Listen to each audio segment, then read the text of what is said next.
Hi,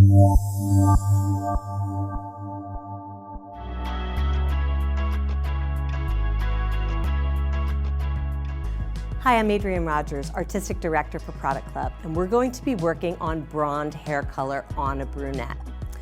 The trend of blonde hair color is especially beautiful because it allows a brunette to have beautiful, sparkly, light results while still allowing them to identify as a brunette. This is a great concept and technique to have in your repertoire and will bring your brunettes great happiness. So this is my bronze mannequin. I love doing highlights on brunettes because you have great contrast with that brown hair and it really allows those light pieces to pop. The important thing is to be a little bit bold. If you do very delicate weaves when you're working on a brunette, it can get absorbed or lost within the look. Then you end up just sort of with soft highlights. In order to really achieve a bronze placement or bronze impact, you need to have more ribbony pieces going throughout the hair. Stronger placement through the ends so you get nice color impact, but allowing that client to still feel like themselves, like a brunette. And this also is great for easy grow out. So it covers a lot of bases. We're going to work on the mannequin to show you how to do this. And I want to point out how dark all of this hair is. You want to make sure that you get enough contrast in there that you can see it. So typically, when I am doing work that is bronze, I start in the back first. I want to make sure that the lightener has enough time to get through that depth, especially if this is someone that hasn't had previous lightening work done. So we're going to come through the back. And I don't want to do a hairline placement here because when this person pulls up their hair, I want them to feel like they still have brown hair. So coming through, I'm going to part this through the center. Having good organization is just always a good idea. When the hair is managed properly, your work will be cleaner and it won't be as confusing as to where the next foil placement goes. So I'm coming through this back area, and because I'm not trying to capture all of this hairline and create anything here, I'm just going to do a nice diagonal section. So kind of look and see the proportions of how much hair you have out of the way and what you have that you're going to be able to see. Tools and color formulation are super important, but being able to use your eye is probably the most important thing in achieving what you're looking for. So I've decided I need a little bit more hair here because you have to trust yourself. So when you look at something and think something, you're usually right. Don't second guess yourself. So I'm coming back in. There we go. It's a bit of a beefier section. Definitely pay attention to how much density your client has as well. That's very important. Okay, coming through here, I'm going to kind of check this out. And when I am deciding all of these things, I'm going to pick this up. I want to kind of lift it and see how much hair I have in here. I feel good about that. Okay. I'm going to work with a chunky weave and some backcombing because you want this effect to be very, very soft. So I'm coming through this back, and I am going to do a bit of a juicy weave. You want to pay attention. You can see right here, I'm a little close to that hairline. I'm going to drop just a little bit out so that when she pulls up her hair, she has a color veil softening that, but you still want strong placement. And I don't know if you noticed, but when I did that weave, it was a little bit of a deep dive. You can see that this has sort of a crescent-y shape. I'm not doing a short little weave. Because I'm going off base, the foil doesn't have to get all the way to base. So I'm going to take this hair, I'm going to lift it a little bit, and I want to get a little back comb going. You can do this with air touch or back combing, whatever you want to do to displace some of the hair. And then I'm going to come in, and I'm using our pop-up foils for this technique. I'm going to drop it in, and because I don't have to worry about getting all the way to the hairline, I'm going to anchor this foil,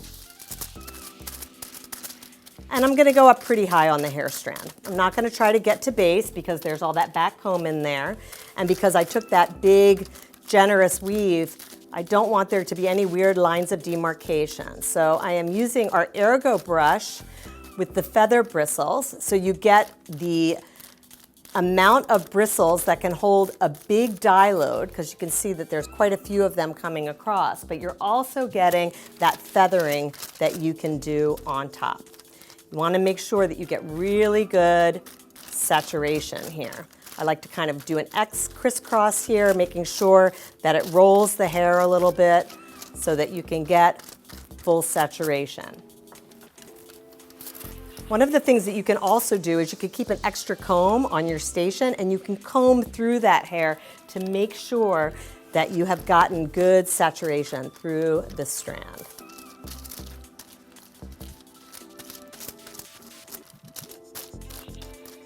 Okay, now I want to fold this once in order to protect that top section. So now I don't have anything happening up there, and then you're going to double fold the foil so that it goes all the way to the top.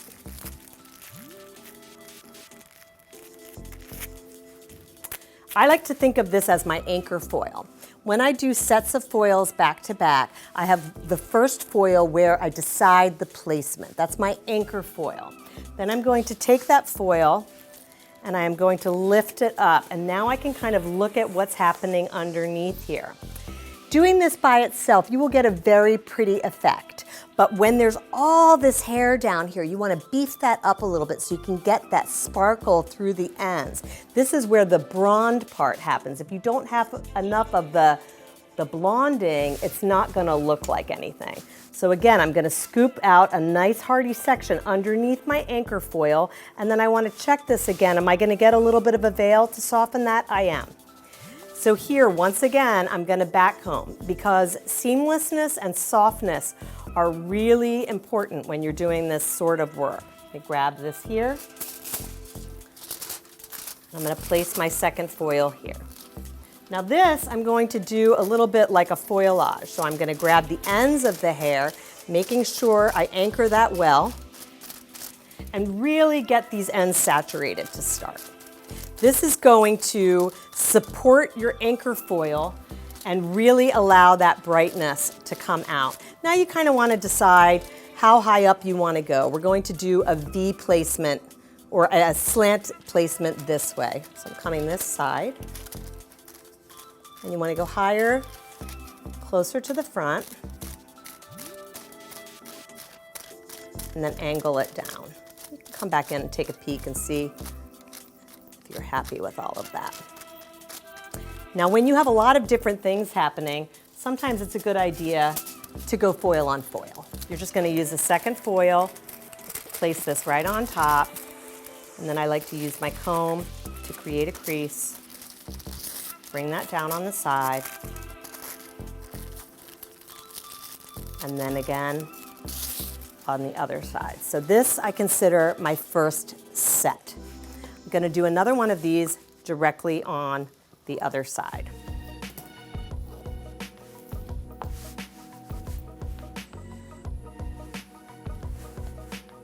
So I will move through this a little quicker since we're really just duplicating that work.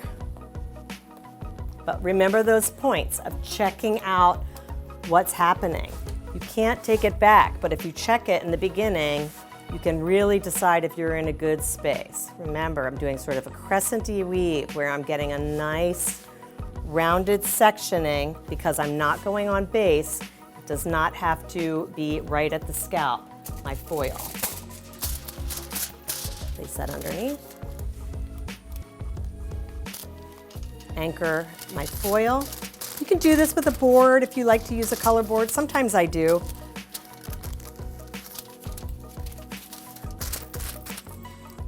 And then coming up, avoiding your back comb. And I vary these lengths when I'm doing this in the salon. I might, move this a little lower. There's so many choices that you can make.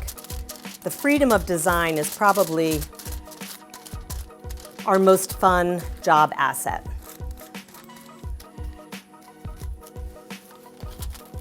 Double folding, making sure to protect that hair, and then coming up. I'm going to pin up my anchor foil. And then again, I'm going to take a scoop here. Check out what I have underneath, looks good. Bit of back comb.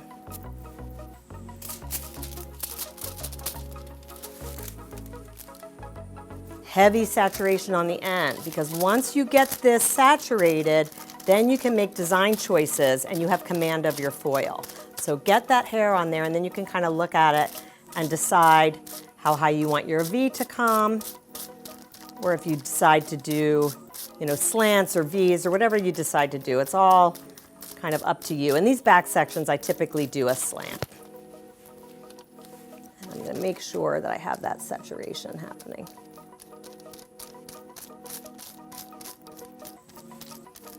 A little bit of a crosshatch there. Make sure that you get that color all over. And then foil on foil.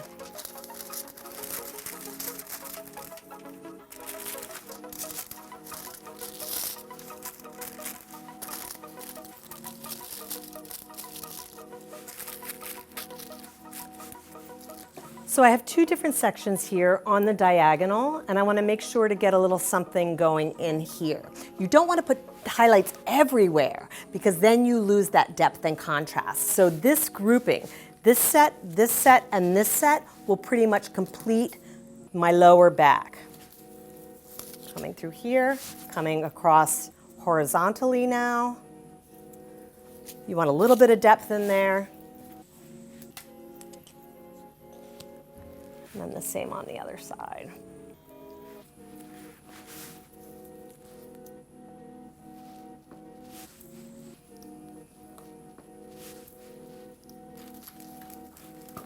Sorry, I just want to check this balance, then I'll put it back around. There we go. Now, because I've dropped this section down, sometimes I have a tendency to want to connect everything, so it would look like I need two sets. I am just going to put one set in the center, and you can kind of use your foil as a guide as to how wide that can be. So you don't want to go too far that you can't fold those sides around. This is not all about completely meeting every single point of connection. It's about using the geometry of the head and the spacing of the foils to create the proper impact while still allowing pockets of depth to exist so you get good contrast. So I'm going to come in here. Once again, I'm going juicy weave. And I'm freely dipping in. When in doubt, take your foil and check it. It's good. Come around. So I'm going to backcomb this a little bit. Now it's kind of up to you to backcomb or not. I find that I have to do less melting and blending when I do more of that work on the front end. So if I do more backcombing and feather placement, making sure I have very soft edges and no strong lines of demarcation, I need less on the back end in the glazing techniques. So it's entirely up to you, depending on your speed and what you feel is most efficient for you, or what is the most artistically enjoyable. This is a very hard job, and you have to make sure to keep it fun for yourself, or it's not going to be a good job to have. Coming through here and up, heavy on the saturating. Do a little side to side, making sure that you are rolling that hair strand a little bit so that you can get it all the way through. And I am double folding to the top. Anchor foil up, clip it down, and I'm going to take a nice little scoop back in here. Check out my balance. I think I went too deep over here, so I'm gonna drop that out. Because remember here, I have a movement here. I have a movement here. Now I have this here. It's gonna help balance that out. Balance and design. Good hearty back comb. I love how versatile the pop-up foils are with their length and their width. I find that they are just fantastic to use because you can pretty much use them in so many different ways. They're capable of holding a lot of hair because of their length and their width. Their texture helps you to have less slippage, and they're really great when you go foil on foil. So for this back section, intuitively, I think this calls for a V. So I'm going to come higher on each side for balance purposes. And now foil on foil.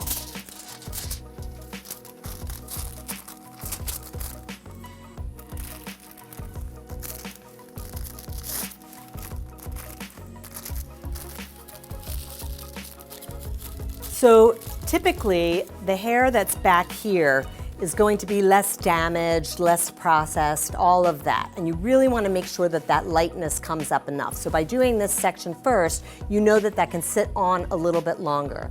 It's a very good idea to tailor your developer if you feel that the hair that you're working on next is going to be a quicker process. You may want to change your developer and make it less intense or more intense, depending on what you're looking for. This is one of those things that you have to continually judge and think about. If you feel while you're in the technique that you need to do that, stop what you're doing and adjust your formula. It will save you so much time in the end. So now I want to do a simple hairline, but I don't want this to be too strong because this client wants to identify as a brunette. So I'm going to come in, and I don't want the first weave to be too close to the hairline. I'm going to carve out a little section. You know, you want it there, but not kind of like right there in the front. And we are going to work these ends a little bit, so you will get that effect. Coming through, I'm going to do a delicate weave here. And I am going to place my foil pretty close to the top. I am not backcombing this one, but I also may go with a light touch at the base. So I want to anchor that foil about an inch away from the top. That way I have total control of what's happening. Pull all the way down and through. Reloading up my brush.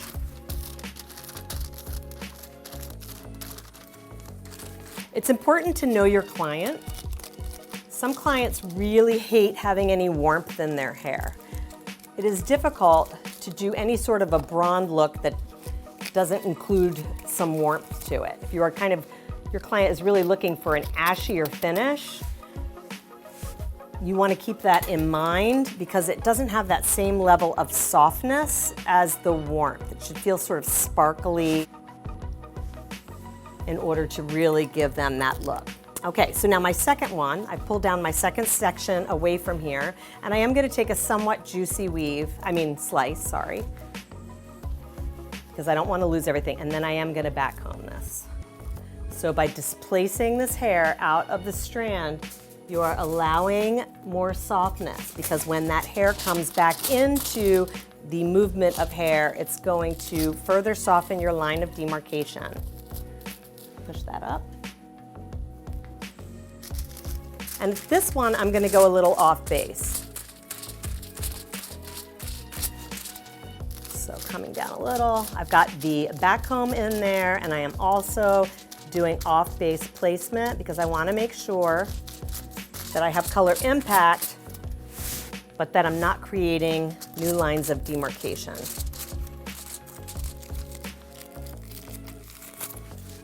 And then I'm going to do a third. Jumping back a little bit. I might, choose to make this one more delicate, so I'm sandwiching these, the brighter piece in between two weaves on either side. That's going to allow that softness to surround it without taking away its impact.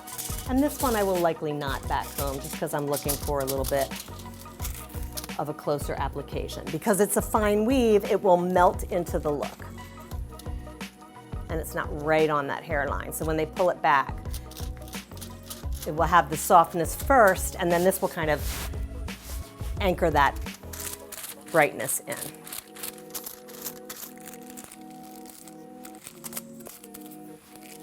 And now I'm going to repeat this grouping right here on the front. So I'm going to take my front section down. And I'm going to weave it behind the front for softness and a little bit of a color veil to come around that front and soften that up.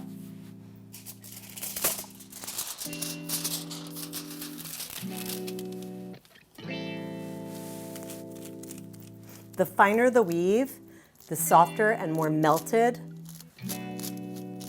the lightness will integrate into the hair. The stronger it is, the more emphasis you will get.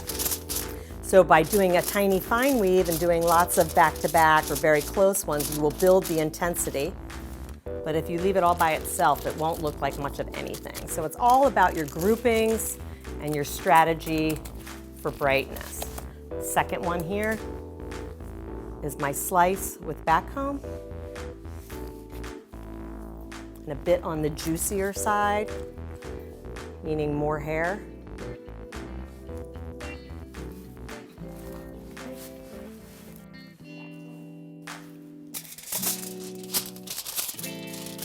Because I'm staying off the hairline, I don't need to worry too much about that backcomb being in my way.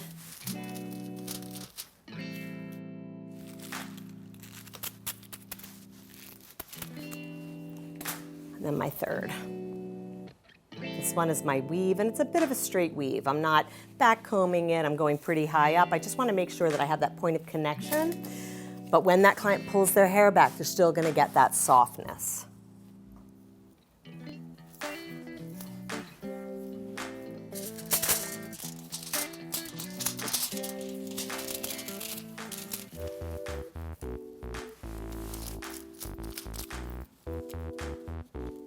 So I like to kind of comb this hair down here and sort of figure out how much hair I have in between these foils. I'm going to subdivide these into two groups and slightly over direct and backcomb. By over directing and backcombing, that application, when it moves into its shape, will soften up even more. Come through here, kind of grab this hair, anchor it down. Here's a quick hack. If your client parts their hair on the side and you are doing a piece like this and you're keeping this traditional wrap, you know, these two in the front, you may want, if the parting is going to fall in here, to do your highest point at the center. That way, when that hair splits, you'll get that brightness on each side. But because I know that this client parts her hair in the middle, because I decided that, we're going to go higher on this side. Double folding the foil. Now we're going to come around and I'm going to take this second grouping right here, making sure that I continue this visual, this front strong visual. By backcombing this, and I'm getting pretty in there. I want that softer, so you're going to backcomb that a bit. You don't want to backcomb all of the hair out of the way, but you want to get a nice little bit of it away. It really improves the visual. I may stop at this point, but if I wanted to get higher, I have that foil available. You can pull it down a little bit if you've decided that you're happy with the placement. But if you want that, it's okay to have that kind of extra foil up there because then you know that you have it if you need it. That's why I love the length of these foils because I just find them to be really very versatile. Okay, that is my top section. Typically for the client's comfort, I will come in like this and push that aside. That way they can potentially see what they're doing if they're reading or something. Okay, so now I've got my hairline and my back section. And now I'm going to work through this interior. I want to make sure that I have enough depth. So there is going to be a large section back here that is not going to have too much color. There will be some depth in there or you're not going to have any sort of effect. But here I'm going to come through and I'm going to do a second grouping. I'm going to come across here and I'm going to continue to work diagonally. Diagonal partings are incredibly advantageous because when you do a diagonal parting, as that hair grows out, it slides into the shape without illustrating a line of demarcation. The shape of it allows that to disappear within the hair space, allowing the hair a longer time period to grow out. So again, I'm kind of lifting this, I'm looking where I might need some color, and I think in here is a good place for that. So I'm going to go back to my groupings of juicy weave with backcomb with an underneath foil with a slant. So I'm coming in again, rocking a nice juicy weave, allowing these crescent shapes in here in order to have more hair within this grouping. Backcomb this, place it away from the head. And then I'm going to place my foil in. Always reevaluating where the color is going, how the color is flowing.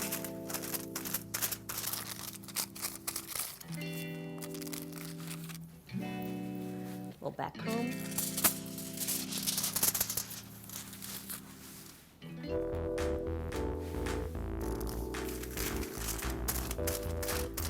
By backing this up, you're just really boosting that color impact through the mids and the ends so that the streams bring the eye in and then it diffuses it as it goes to the end. Good color saturation. When you want to do any sort of back brushing, you're going to grab that hair on the end and you can hang on to that to make sure that you don't lose it. Very helpful.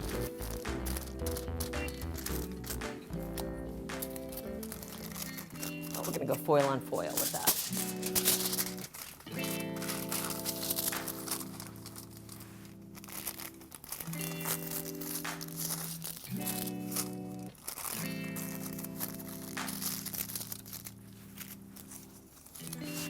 And drop down, continually evaluating my shape and placement. So look at the front. I think I'm going to do a little weave in here, but I'm not going to back it up because I think that we can use another little stream up here, but I'm not going to put one underneath it because there's really not enough space for it.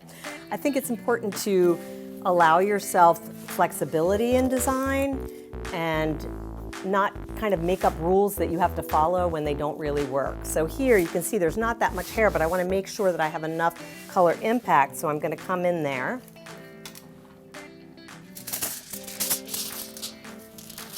Come underneath, and I'm actually going to apply this in that way. That way I still get these streams, these bright pieces, but it's not coming all the way off the scalp, higher toward the front. So sometimes I do a half a head, I do, one section. I'm going to work just on this side so that if I need to, I can rinse out that back section and the side at the same time and allow this more time to process. But that's just a helpful little trick. Now I'm going to kind of look at this, I'm going to consider, and I'm going to angle down here. Thinking about how you want that hair color to flow and where that color impact can be and how much hair you have here. So for me, this looks like I have enough to do a foil with a juicy weave and then back it up with some end work. I think it will give it a nice anchor without losing all of the depth. So coming through this side, bit of a juicy weave, and I'm gonna cheat this. I'm not gonna go all the way up to the part. I'm gonna allow a little bit of depth over it because that will soften it too. It's all about softening those color movements. How many little things can you do to allow that softness to exist?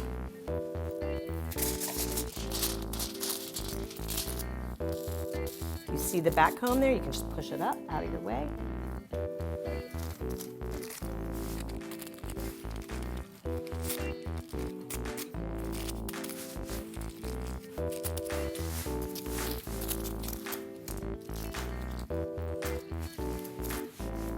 Okay, underneath in here, bit of a crescent shape coming through. I'm actually going to shift this back a little bit when I do my back combing just so that it's not too strong in the front because we have quite a bit going in there already. And then this will come back and down, angle that out.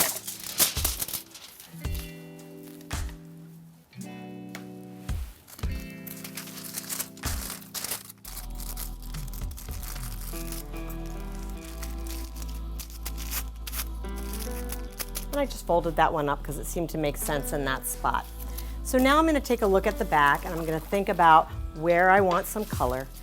I do want a little skim across this top area just so it seems connected. So I'm going to part it back here.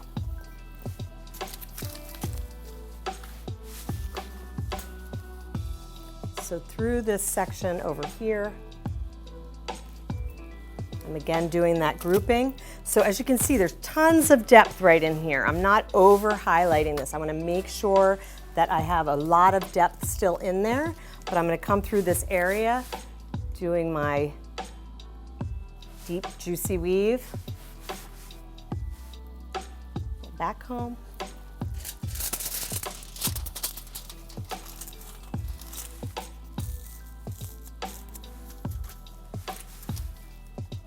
And because I have a color veil coming over the top, I am going to go kind of high on this hair, just because I don't want it to completely disappear. It's a fine line.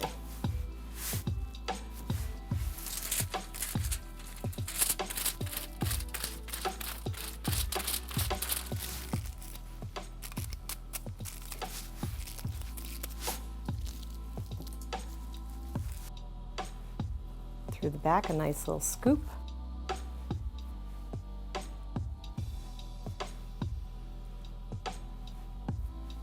Think about where this is going to land.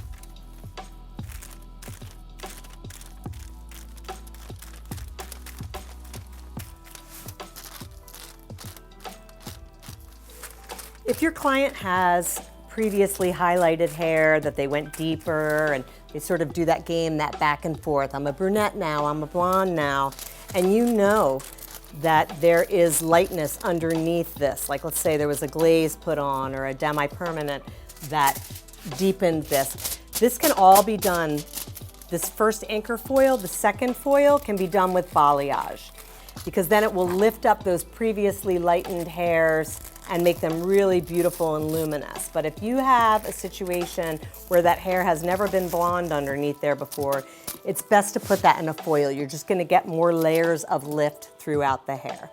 Okay, we've done this back, we've done the front, we've done a few groupings in here.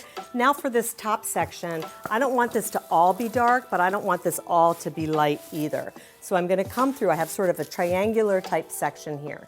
I'm gonna take out a somewhat juicy veil, which really just means it's hair that will help go over the top and soften that out so that it's not all colored. I'm gonna take this and put this over here.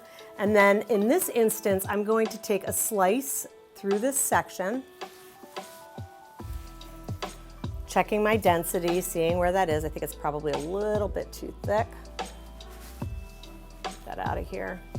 I'm gonna hold it down, look at it again, check out the client's face, where are we and all of that, and then I'm gonna back comb this a bit. Not too much, because I don't wanna lose too much of the hair.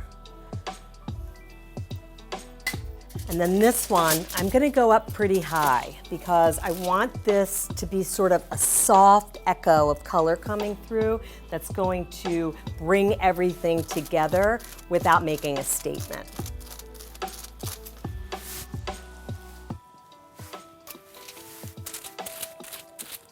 This really helps it like not be too stripy, kind of keeps that softness going by having this through here. And then you want to go just over the round of the head. You can see where that rounding starts. When the light reflects off this point, that's how you're really going to see that. So if you hit just on there with a nice diffused application, that's going to expose enough warmth and lightness that it's going to melt really nice into the head.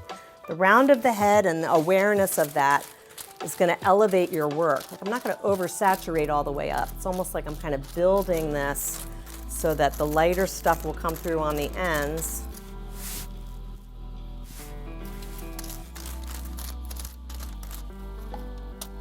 And this one definitely I'm going to go foil on foil because there's so much happening in here and so much detail. You want to make sure to protect that.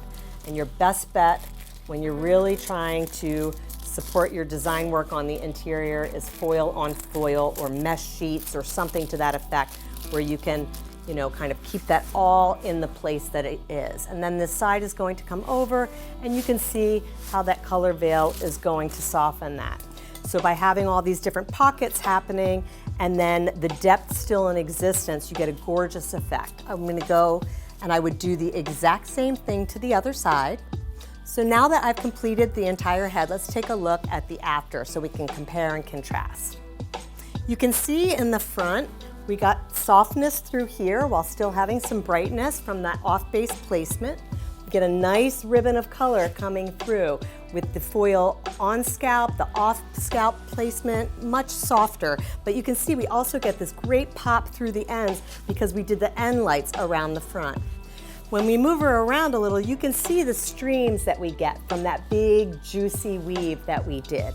And then it's anchored underneath that with nice streams of color that come through those ends. That way you get the linear effect into a more softened effect through the ends. So you can see plenty of brightness, but still enough depth to be considered a brunette.